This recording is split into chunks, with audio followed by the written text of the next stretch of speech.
Hello and welcome to Crypto News. Today is December 1st, 2025, and the top cryptocurrency news is as follows. First of all, have a good week and a good month to all of you. We will start with an after-bank data leak. Certain customer data at major US banks like JPMorgan, Citi, and Morgan Stanley has been exposed, but it is not certain if it has been exposed in a government attack on a mortgage technology provider called SitusAMC.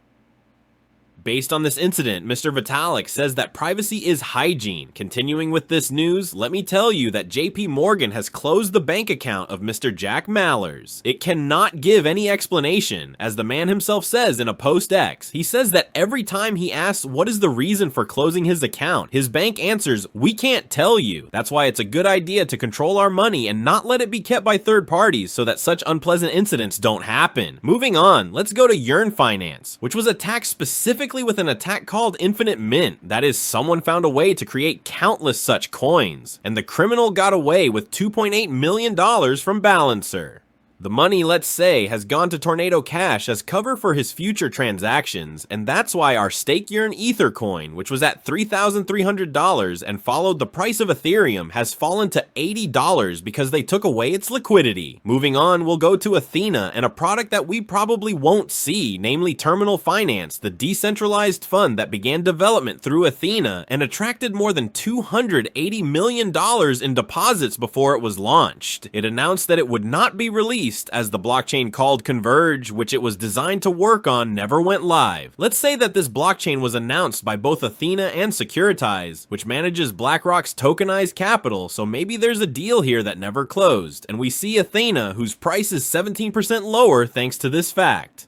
And Bitcoin. Moving on, we're going to go to a malware that is a Chrome extension, and specifically, according to a cybersecurity firm called Socket, it discovered a malware extension called Crypto Copilot that exists as a tool. However, there is also a malicious version of this. This tool essentially adds an extra transaction order to every transaction on Solana, taking at least 0.05% of the number of transactions in a criminal's wallet. So be careful what you download, as well as be careful who you tell that you have crypto and how much you have. Let's just say that as cryptocurrencies become more popular and their value increases, this is a very big move for criminals to try to invade our personal space. In America, someone pretending to be a package delivery guy broke into a house, immobilized the family, and stole $11 million worth of cell phones, wallets, and crypto. So be very careful, as I've said in previous episodes of Crypto News.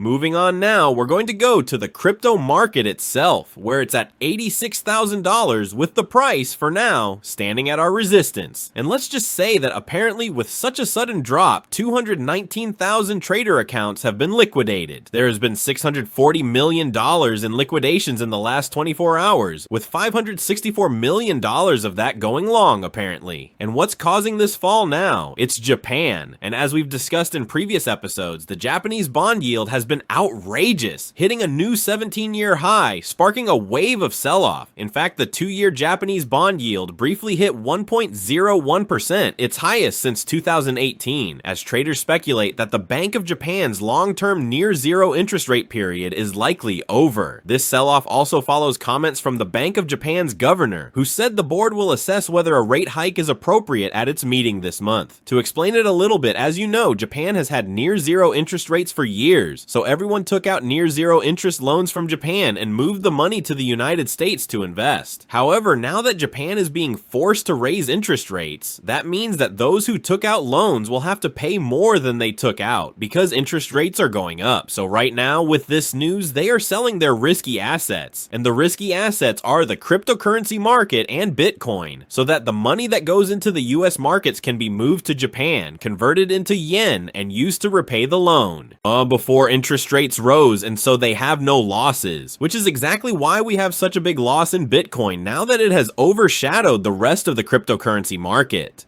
The positive news of the day comes from the Fed in America, which is officially ending QT, which is essentially when the bank's policy is to have a quantitative tightening, that is, to take money from the economy. Let's say the bank's budget has reached $6.57 trillion, and now its policy is entering QE, that is, to push money into the economy. According to this thread here, in 2019, the end of QT had also marked the all-time low of 2019, and then alt season came, so something like that could could happen right now. However, it is certainly very good for the economy when the Fed starts pumping money into the economy, as you understand. That wraps up the top news for crypto today, December 1st, 2025. I'd like to remind you that the content you just watched is created for educational purposes only and should not be considered as investment advice, but rather as investment opinion. Please subscribe to the channel, leave a like, and feel free to comment. Take care, everyone, and have a good day.